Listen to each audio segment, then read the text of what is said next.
যেটো বহিৰাজ্যৰ পৰা গাহৰি অসম বা উত্তৰ পূৰ্বাঞ্চলত প্ৰৱেশ কৰিছে আপোনালোকে প্ৰতিবাদ জনাই আপোনালোকক আজি থানাত লৈ আহিলে কি কাৰণ? একচুৱেলি আমি আজি 3 দিনৰ আগতে আমি এটা ইনফৰমেশ্যন পাইছিলোঁ যে বহিৰাজ্যৰ পৰা বিবেক এক্সপ্ৰেছেৰে আমাৰ ডিমাপুৰলৈ অসম হৈ পেলাই বহিৰাজ্য গাহৰি নি থকা হয় আৰু যোৱা জুনৰ 27 তাৰিখে গভৰ্ণমেণ্ট অফ অসমৰ এখন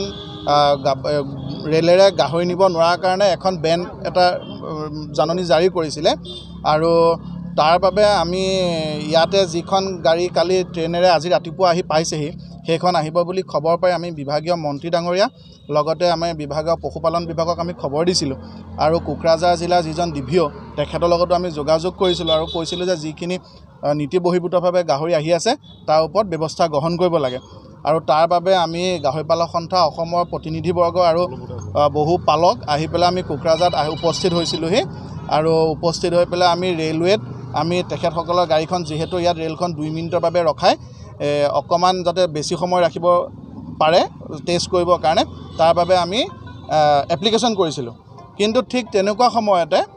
আমাৰ কোকৰাঝাৰ আৰক্ষী গৈ পেলাই আমাক ষ্টেচনৰ পৰা ৰেলৱে পুলিচৰ ওচৰৰ পৰা আমাক ইয়ালৈ লৈ আহে থানালৈ আৰু কালি 10টা 10:30 বজাৰ পৰা এতিয়ালৈকে আমাক অলমষ্ট 14-15 ঘণ্টা থানাতে আবদ্ধ কৰি ৰাখে আৰু পিছত কিন্তু আমি আজি খবৰ পাইছোঁ যিখন ট্ৰেইনেৰে বহিৰাজ্য ডিমাপুৰলৈ গাহৰিসমূহ লৈ যোৱাৰ ব্যৱস্থা কৰিছিলে তেওঁলোকে আমাৰ প্ৰতিবাদৰ কথা গম পায় তেওঁলোকে শ্ৰীৰামপুৰ গেটতে সেই বুগি দুটা গাহৰি ভৰ্তি বুগি দুটা তাতে এৰি থৈ আহিছে আৰু ইয়াৰ পৰা আমি যি ডিমাপুৰৰ যি চিণ্ডিকেট চক্ৰ সেই চক্ৰলৈ আৰু ব্যৱসায়লৈ আমি সকীয়াই দিছোঁ ভৱিষ্যতলৈ যাতে এনেধৰণৰ কাম তেওঁলোকে নকৰে অসমৰ থলুৱা যি আমাৰ গাহৰি পালক আছে আমাৰ পালকৰ উৎপাদিত গাহৰি যাতে তেওঁলোকে ক্ৰয় কৰে আৰু দ্বিতীয়তে আমাৰ যি NF ৰেলৱেত যিটো এটা বৃহৎ চিণ্ডিকেট চক্ৰ গ্ৰাস কৰি আছে যিটো বৃহৎ চিণ্ডিকেট চক্ৰ চলি আছে ইয়াৰ ওপৰত কেন্দ্ৰীয় চৰকাৰে যাতে অনতিপলমে পদক্ষেপ গ্ৰহণ কৰে তাৰ বাবে আমি গাহৰি পালক সন্থা অসমে আমি ঠিক কৰিছোঁ আমি মাননীয় প্ৰধানমন্ত্ৰী ডাঙৰীয়ালৈ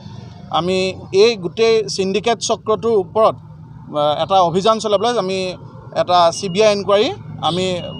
বিচাৰিম আৰু তাৰ বাবে আমি ৰাজ্যপালৰ জৰিয়তে আমাৰ অসমৰ ৰাজ্যপালৰ জৰিয়তে মাননীয় প্ৰধানমন্ত্ৰী ডাঙৰীয়ালৈ আমি পত্ৰ প্ৰেৰণ কৰিম এই চিণ্ডিকেটৰ লগত জড়িত কোন জড়িত থকা বুলি কথা পায় ইয়াত NF ৰেলৱে বহুত সংখ্যক উচ্চপদস্থ বিষয়া এই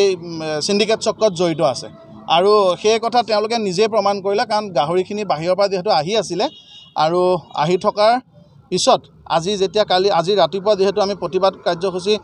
হোৱা বুলি মানে গম পায় তেখেতসকলে মানে নিজৰ লজ্জা ঢাকিবৰ কাৰণে তেওঁলোকে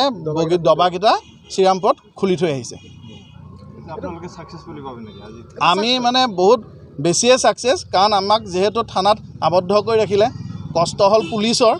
গোটেই বেটেলিয়ান লৈ কামাণ্ডো লৈ পেলাই কোকৰাঝাৰ গোটেই ষ্টেচন ঘেৰি থাকিলে কিন্তু আমি থানাত বহিয়েই আমাৰ গোটেই